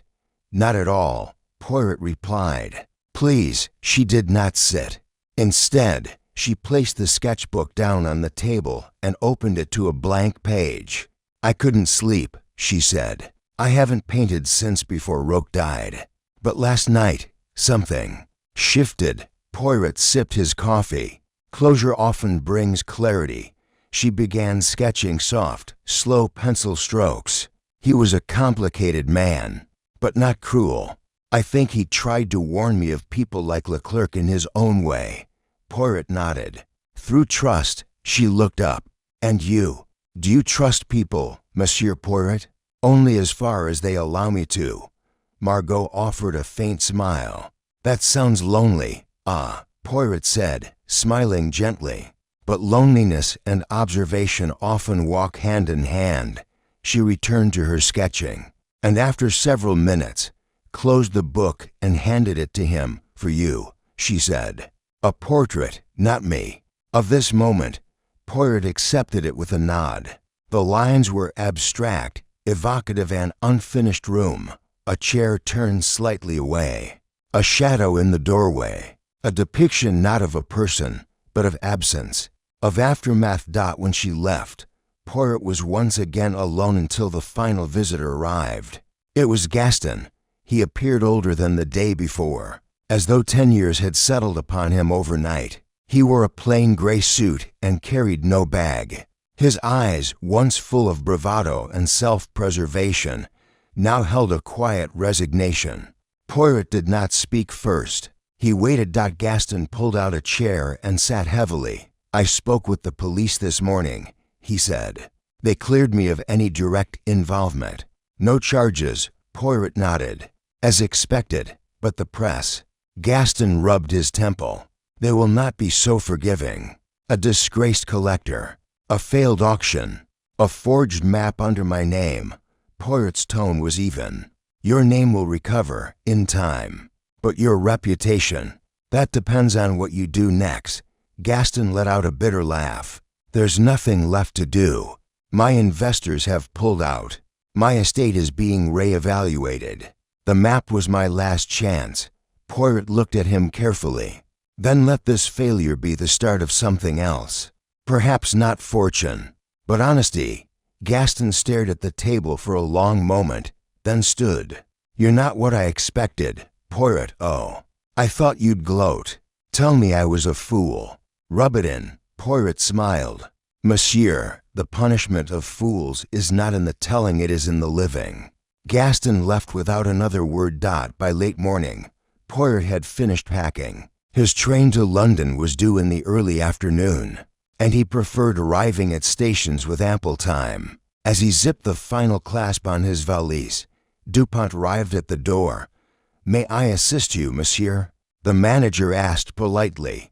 Poirot shook his head. No, you have done enough. Though if I may offer one suggestion, replace the lock on the staff corridor. Your security leaves something to be desired. Dupont flushed. At once, monsieur. Poirot smiled and extended a hand. You have been most helpful. May the remainder of your season be less eventful. As Poirot exited the hotel, the staff nodded respectfully, whispers trailing behind him. He stepped into his carriage, adjusted his cuffs, and took one last look at the fouette of the Grand Hôtel de Londres. Inside, lies had been woven, truths uncovered, lives fractured. And yet, as with all his cases, Poirot felt no triumph, only the soft ache of understanding. Behind every clever deception was a wounded heart, and behind every unmasked lie, a face hoping never to be seen. The carriage pulled into motion, and Hercule Poirot, the world's most precise detective, leaned back against the seat, closed his eyes, and allowed himself, at last, a moment of rest. Chapter 18. The closing remark. The train compartment was quiet, save for the occasional gentle rattle of the wheels against the rails. Outside, the French countryside rolled past in tranquil green waves, the early afternoon sun casting warm gold across meadows and distant rooftops. Hercule Poirot sat alone by the window, his valise neatly stowed beside him, a folded newspaper untouched on the seat across. He did not read, nor did he sleep. Instead, he thought. Cases, even when resolved, rarely left his mind so swiftly. Most faded into clarity like clouds burned off by the sun. But this one had not cleared. It lingered, not for its complexity, but for its sorrow. A silver-edged map, supposedly ancient, had been no more than a carefully crafted fiction, and yet it had drawn in people like a magnet, pulling them not toward treasure, but toward the illusions they had built their lives upon. For Gaston, it had been redemption. For Clemence, it had been a legacy. For Margot, a memory she had not consented to resurrect. And for Leclerc, it had been the fatal temptation of control over truth. Poirot reached into his coat and removed the envelope Clemence had given him that morning, the private letter from her late husband, General Roque. He had not opened it yet. He had not wished to do so in the presence of others. But now, with the countryside as his witness, he carefully tore the seal and unfolded the aged paper. The handwriting was strong but slanted, the ink slightly faded. Roque's tone was unmistakably that of a military man, measured, sparse, but deliberate. My dearest Clemence, if you are reading this, it means I have chosen silence over confrontation. I have lived my life in service to command, and yet this last artifact, this scroll, this cursed fragment, has made me question everything I know about control. What begins as preservation often ends in obsession. I have seen men kill for less than legend. I fear one day this map will be the cause of something greater than fraud, a crime of the soul. I do not trust Leclerc. He is skilled, yes, but ambition has replaced caution in his work. I asked him to restore the fragment, but he returned something I did not recognize. I suspect he copied it. I improved it, dared to make it more valuable than truth. Promise me this if I am gone. Do not let this object return to light. Let its meaning die with me. The world chases illusions enough without another to fuel it. Your husband, always, Roque. Poirot read the letter twice. Then, folding it carefully, he tucked it away once more. General Roque had sensed it, the entire chain of events, the danger not of the artifact itself, but of what it represented, a void into which others projected their desire. Leclerc's forgery had not merely tricked the eye, it had invited the heart to believe. And belief, unchecked, was a dangerous thing. Poirot glanced down at the sketch Margot had given him, the unfinished room, the empty chair, the shadow at the door. How clever she had been. Her art had spoken of conclusion, yet it contained no ending, no clarity, just absence, possibility. He smiled faintly. Perhaps she had captured something more than she realized. A porter passed through the corridor, tipping his cap as he checked the compartments. Poirot gave a polite nod and returned his gaze to the window. He thought, then, of Clemence, of how a woman so composed had borne the weight of her husband's secrets and the disgrace of her family name with such stillness. She had not lashed out, not accused, not orchestrated revenge. And yet, in her silence, she had preserved dignity better than any confrontation could. Then Gaston Poor, foolish Gaston, a man who had gambled not only his wealth, but his reputation on a dream he didn't care to verify. He was not wicked, Poirot thought, merely blind, and in his blindness, he nearly destroyed himself. As for Leclerc, Poirot's expression darkened slightly. The man had built his entire career on curation and truth, and yet in the end, had tried to rewrite both. His ego had not demanded gold or recognition, but dominion over the narrative. And that, Poirot mused, was the most dangerous hunger of all. The hunger to shape reality. The rhythm of the train deepened as it entered a long curve. The trees outside leaned away, revealing a stream glimmering beneath a stone bridge. Poirot watched it for a moment, then turned his eyes inward again.